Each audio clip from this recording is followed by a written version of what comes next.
Hi there. Okay, so let's look at some other things that seem very simple that a lot of people don't do. I work as a consultant and a trainer, and I start with the basics on my courses. And one of the first things I say is let's get everything in writing. An event is a live animal, and we don't have time to be fumbling around through paperwork, bits of paper here, there, and everywhere. If something isn't going wrong or one of our suppliers isn't doing as they were asked to do, we need to have a perfectly well organised folder. Now that sounds simple, as if, oh, of course we would have that, we would always have that.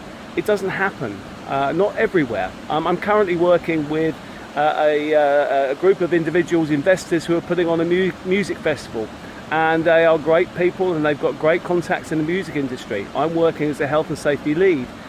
There is virtually nothing written down about this festival other than the health and safety, event safety plan I've done, risk assessments, method statements, all that kind of stuff. So my file is in order, I've got everything there.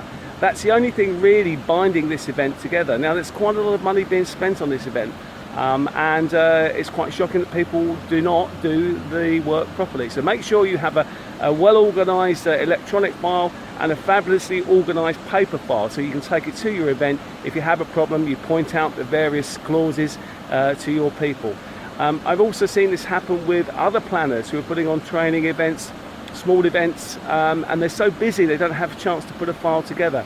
Make it your routine. Make sure that your paperwork and administration is up to the standards you would expect, especially if you have to hand over if you're ill or you're not there. Your colleagues will very much thank you for having a well organised file. Okay, sounds simple. Get it in writing. We'll speak again.